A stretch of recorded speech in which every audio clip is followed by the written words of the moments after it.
Character as frame.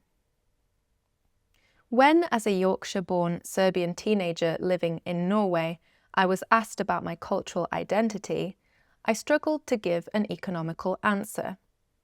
At the time, I spoke 3 languages, but sounded slightly foreign in all 3, and could not pinpoint which geographical location I most identified with. In all 3 places, I was perceived, in some regard, as a foreigner. Moving between these 3 self-identifications and negotiating some hybridized compromise between them gave me much occasion to reflect on the mechanics of self.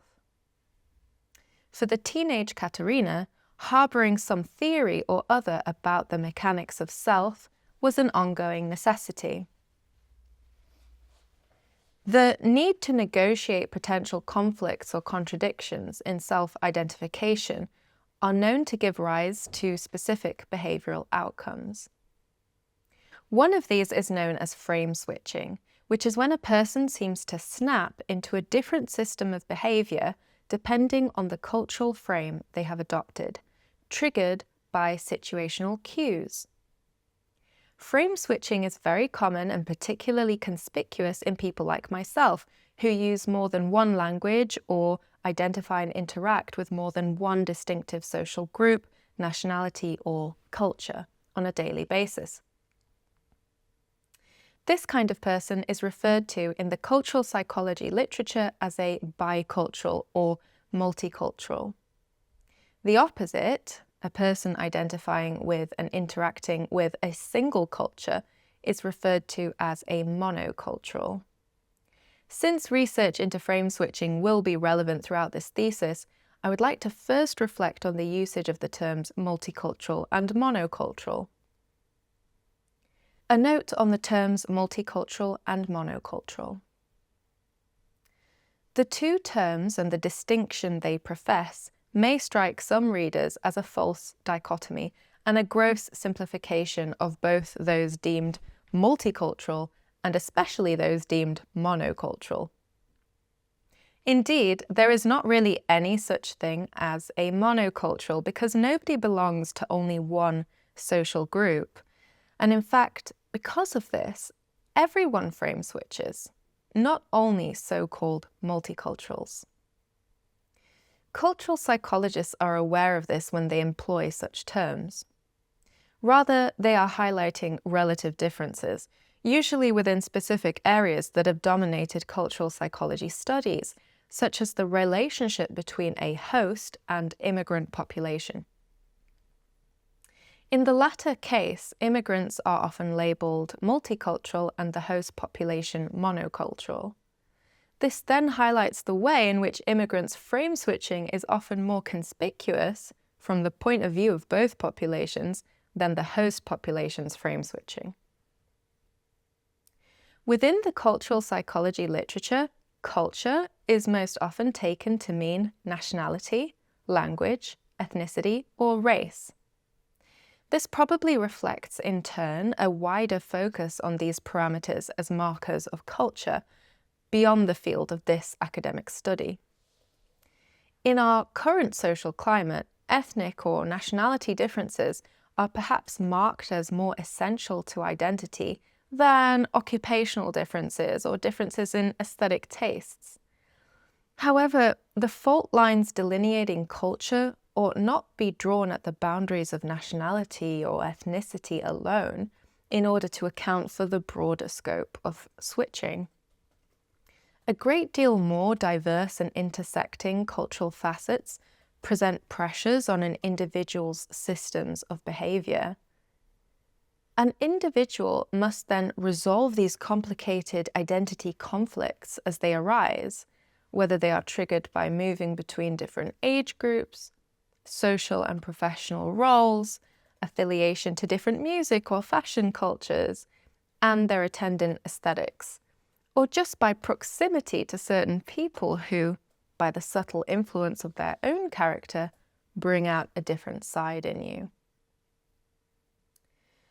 Although cultural psychologists are themselves often aware that there cannot exist such a pure notion as a monocultural, And although the dichotomization imposed by this terminology is likely employed in the service of simply differentiating between more or less conspicuous cases of frame switching, the use of such binary terminology arguably contributes to the dominance of essential views of culture and identity, in turn exaggerating the very conspicuousness of the phenomena under observation, that is, frame switching.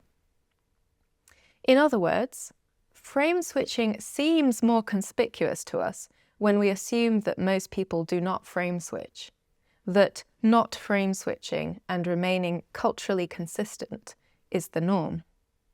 Then frame switching appears to be a quirk, an abnormality, a special case. Social expectations about culture or how a person should behave given the culture or cultures they belong to and how consistently are part of the story of frame switching.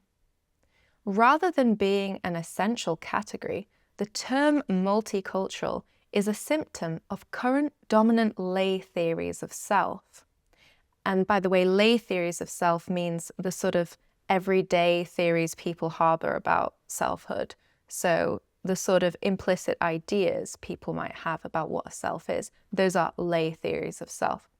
So to go back, rather than being an essential category, the term multicultural is a symptom of current dominant lay theories of self. And the use of this term in specialist contexts like cultural psychology may be propagating such theories further. Such social expectations and lay theories will be discussed in more detail.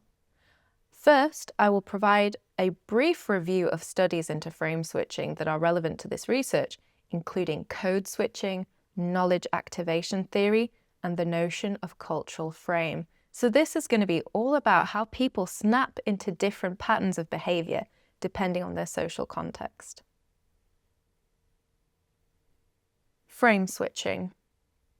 As West et al. Explain in a 2017 review, studies within the field of cultural psychology have provided a wealth of evidence demonstrating that biculturals can switch between cultural frames in domains such as personality and self-descriptions, cognitive styles, emotional experience, and social behaviors. Cultural cues that can trigger frame switching include iconic and mundane cultural images, language, and ethnicity of the interlocutor. So this is written in specialist language, but what it's really saying is that a person really can switch between their behaviors in a wide range of areas. So they can score differently on a personality test, depending on which social context they're responding to. So if they're talking to an interviewer of a certain ethnicity over a different ethnicity, it's almost like something triggers and they start to display a different set of behaviors, or they might describe themselves or conceptualize themselves differently, depending on their social context. They might remember facts differently, depending on the social context they're inhabiting. They might have different kinds of emotional experience. So there's a lot of things about a person's outward behaviors and even inward cognitive processes that can change depending on who they're speaking to and which cultural context they're inhabiting at the time. And then what they're also saying, this group of researchers in this quote, is that a variety of different cultural cues can trigger such switches of cultural frame or switches of almost personality. And that could include, whether there's a flag of a certain nationality in the room, that could unconsciously trigger you to adopt a different cultural frame. That's what they mean by iconic and mundane cultural images. So if you're being interviewed in one language over another, that will trigger in you a different cultural frame and a different set of behaviors. So there's a lot of things that can trigger frame switching, and there's a lot of aspects of selfhood, personality, and social behavior that can alter depending on the cultural frame you're adopting at the time when you're frame switching. So this has quite wide repercussions for behavior. People who frame switch are often aware of this phenomenon too, even though the switch itself usually happens more or less unconsciously. And often they describe that they have become a different person when they switch to using a different language, or when they move from one social group to another. I still find that I unconsciously and seamlessly switch to a Leeds accent when visiting my hometown and interacting with childhood friends there, whereas I revert to something approaching a London accent when returning to the city in which I studied and worked for 8 years. Attending these accents appear to be whole systems of behaviour which, in either case, feel intimately mine when I perform them in daily contexts.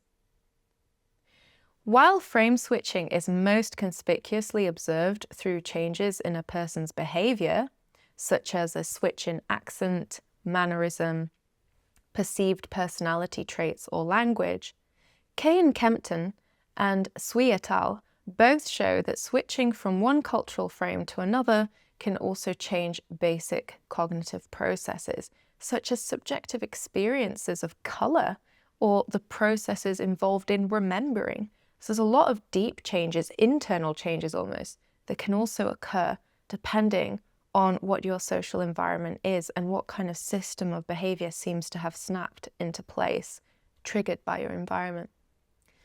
So frame switching studies cast the person as thoroughly contextual, as a Swiss Army knife of personalities that can be wielded and withdrawn in response to changing social environments. Studies have even shown that something so intimate as values or beliefs can change when the person switches cultural frame, which is reminiscent of Goffman's description of selves as merchants of morality, as if, you're sort of trading in belief systems as you travel through different social environments. The phenomenon of frame switching is often explained using knowledge activation research. According to this theory, culture is not something that influences a person's behavior, cognition, and worldview regardless of the situation. Rather, and I'm quoting these researchers, they say, culture is internalized in the form of a loose network of domain-specific knowledge structures, such as categories and implicit theories. Individuals can acquire more than one such cultural meaning system, even if these systems contain conflicting theories. That is, contradictory or conflicting constructs can be simultaneously possessed by an individual, they simply cannot simultaneously guide cognition. In my kind of language, I would almost say that as people move through a society and grow up in it, you might adopt more than one social character. But remember the medium chapter when I was talking about how it almost seems like you can be possessed by only one character at a time, just like a spiritual medium can only be possessed by one ghost at a time, or her own soul. There's something kind of analogous being said here, that you can adopt these different social characters. Those social characters might sometimes harbor conflicting beliefs. And so cognition can only be guided by one of these social characters at a time. And that's what gives the effect of snapping or switching into different social characters as you move between the different social contexts you inhabit. And that's why we use the word switching, frame switching, because it's almost like a different system of behaviors kicks in when triggered by the right environment. So, the fact that these different knowledge structures cannot simultaneously guide cognition is directly involved in producing the effect of frame switching. People who frame switch fluidly adopt, consciously or unconsciously, a significantly different disposition, manner, and potentially worldview when situational factors activate a certain culture-specific knowledge structure or cultural frame. When they move into another social environment, they frame switch again, and a different knowledge structure is activated, one that might conflict with the former cultural frame. And you can maybe start to see that the way these researchers are using the term frame is kind of similar to the way I'm using the term character. Like you'd be switching character. You'd be switching social characters when you frame switch. Cultural priming has therefore been a key experimental strategy in cultural psychology, whereby subtle cues, called primes, can be planted into an experiment, activating a certain knowledge structure within the participant and inducing them to frame switch. So just to kind of unpack the density of that language a little bit, you've got your participants in your experiment, and you're the psychologist, and you want to see, how can I get these people, these multicultural people, to frame switch from one of these social characters to another? And you might find that there's a few tricks up your sleeve to induce somebody to switch. Like if they have a sort of bicultural identity as Chinese American, you can get them to switch from one of those kind of cultural frames into another. And the tools you use, the subtle cues you place in the experiment to induce that person to unconsciously, probably they don't even realize it, to frame switch, those are called cultural primes. And they can be all sorts of things. They could be, as mentioned before, the language that you interview your participants in. You could interview half of them in Chinese and half of them in American, and you'll see that these bicultural participants might offer different kinds of responses depending on the language that you've interviewed them in. But there are many other kinds of cultural primes you could use. So cultural priming, what it does, to continue, is that it exposes the participant to a culture-laden stimulus. So like language is very heavy with associations, cultural associations. So language itself is a culture-laden stimulus. So you can use it to induce someone to frame switch. Going back, cultural priming exposes the participant to a culture-laden stimulus, such as the specific accent or ethnicity of the interviewer, images of cultural icons, or the language in which a questionnaire is written, before asking them to complete a task that measures a given psychological dimension, such as personality traits, cognition, self-concept, etc. These are different kinds of psychological dimensions that researchers can measure. So they can see what happens when a person inhabits a certain cultural frame. What does that do to their personality traits? How they fill out this personality questionnaire? What does it do to the way they process information? There are various ways of measuring that. And the interesting thing about this research is that the psychologists find differences. They actually find that the cultural frame the participant is adopting makes quite a difference to a lot of different psychological dimensions.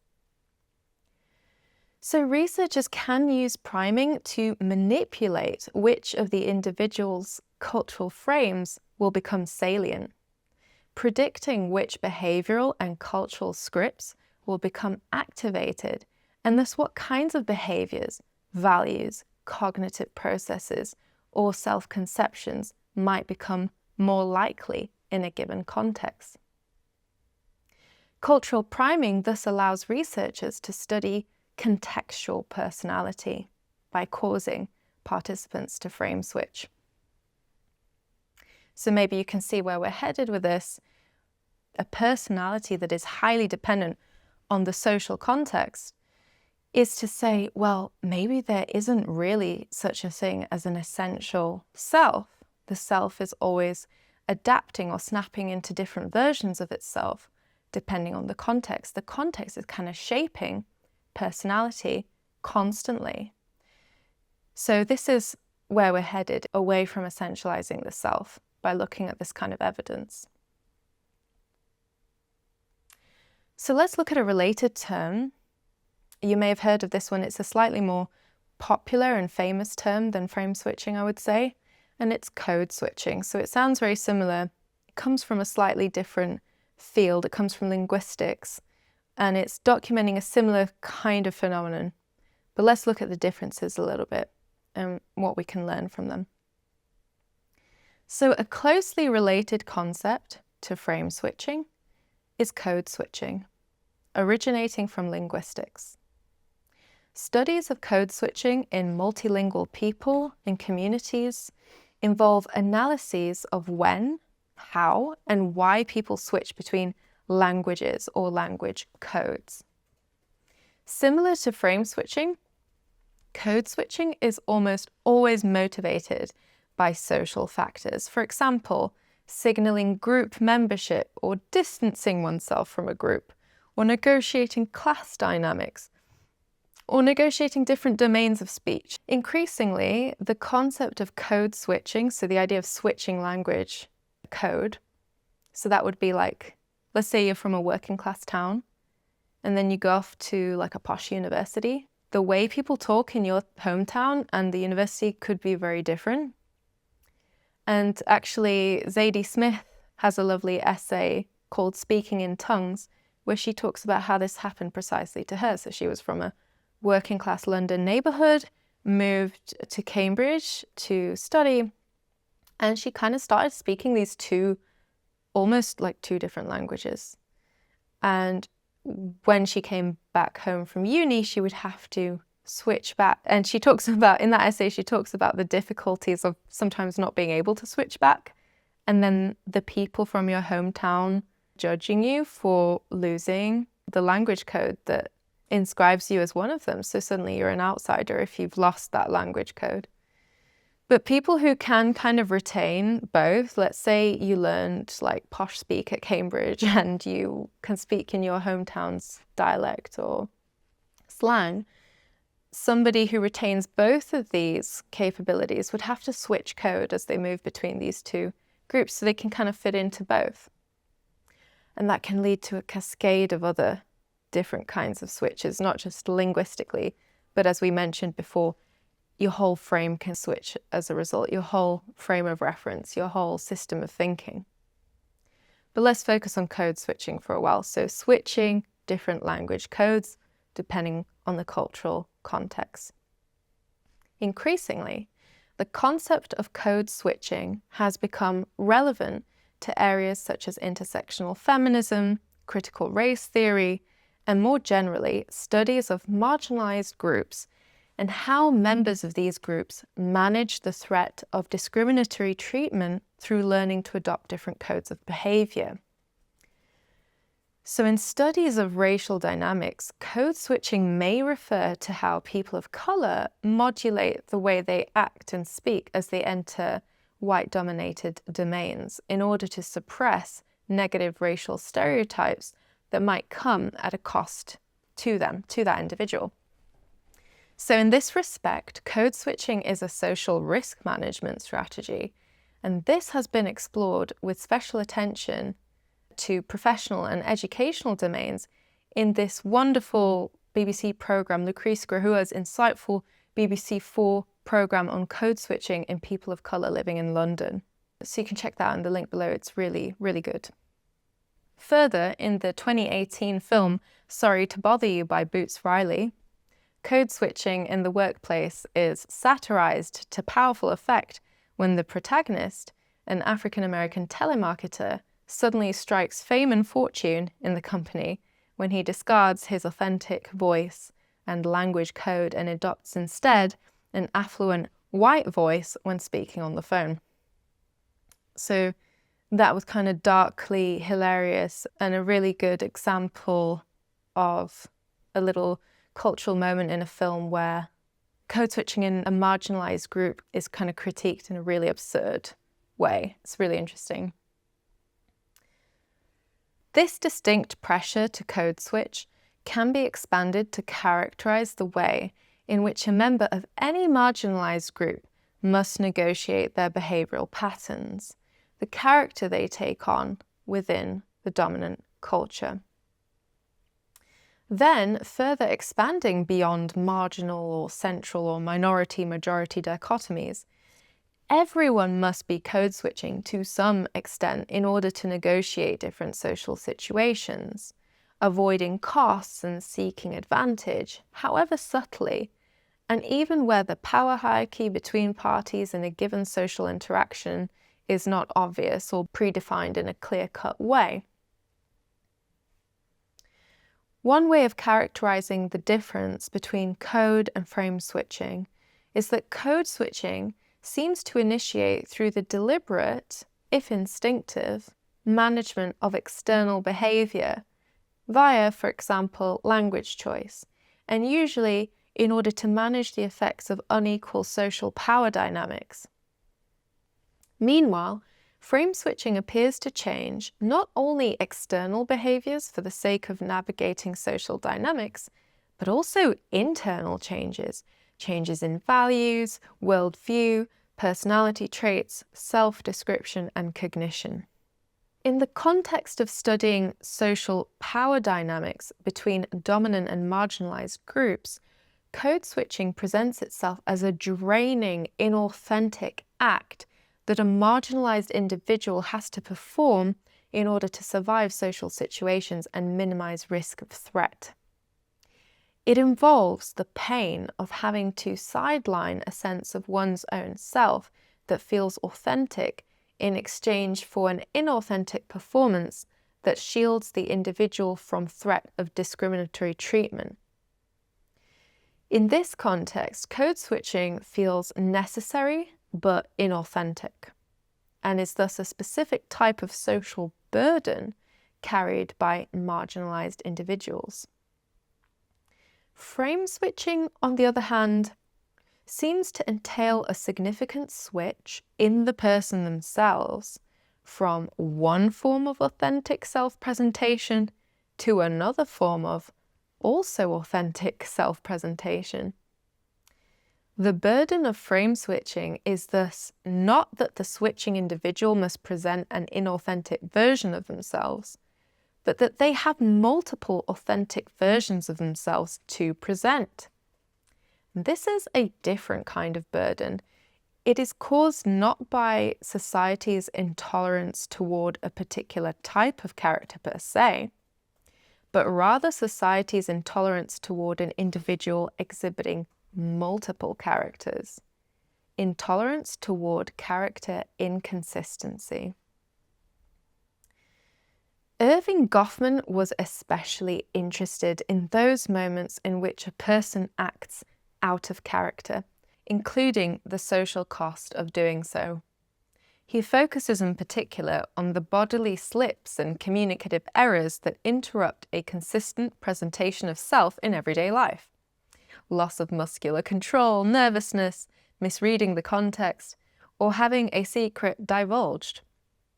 I would add frame switching to this list of what Goffman called destructive information, although unlike Goffman's examples, frame switching is not an error, secret, or a bodily glitch, but a rational strategy for managing one's own personal diversity in changing social contexts. And this is a quote from Goffman, and he says, "The crucial point is not that the fleeting definition of the situation caused by an unmeant gesture is itself so blameworthy, but rather merely that it is different from the definition officially projected." And by the way, Goffman often talks about the definition of the situation. And what he's talking about is if you're sitting in a social setting, like at work or at a dinner party or whatever, you collectively as a group will probably be creating some kind of shared definition of what's happening. Like, we are in a work meeting, or we are at a dinner party. You kind of all have in your heads a shared idea of what's going on. And Goffman's theory of social interaction would say that people are behaving in a way to collectively maintain a shared definition of what's happening. That in a way, people will jump through hoops and actually really put quite a bit of effort into sustaining a shared sense of what's happening. That could even mean subordinating yourself in a work situation, for example. So you might defer, even though that's not always beneficial to you personally. Often individuals will find it more important to buy into the shared context, to kind of maintain the shared idea of what's going on, that there is a social hierarchy here, than to disrupt it. Because when you disrupt a definition that a social group is trying to maintain, you typically get kicked out of that social situation. So because we're all dependent on our social settings and belonging, we will often put considerable effort into contributing to this shared idea. Yes, we're in a work meeting. Yes, there is hierarchy. Yes, I'm subordinate to you, you know. So that's what he means when he talks about a definition of a situation. It's a shared idea of what's happening socially. So to go back, he says, the crucial point is not that the fleeting definition of the situation caused by an unmeant gesture is itself so blameworthy, but rather merely that it is different from the definition officially projected. This difference forces an acutely embarrassing wedge between the official projection and reality, for it is part of the official projection that it is the only possible one under the circumstances. So in my example, if you accidentally commit a faux pas of some kind, like in the work setting, you accidentally, I don't know, call your very strict boss that is several rungs above you in the social ranking, if you like casually refer to them by their first name or something, then that could cause an embarrassment suddenly in the social situation because you have pierced the shared definition that this person is much more authoritative than you by not addressing them correctly. So it creates a moment of awkwardness, a moment of embarrassment because you have broken the definition that everyone's trying to maintain here.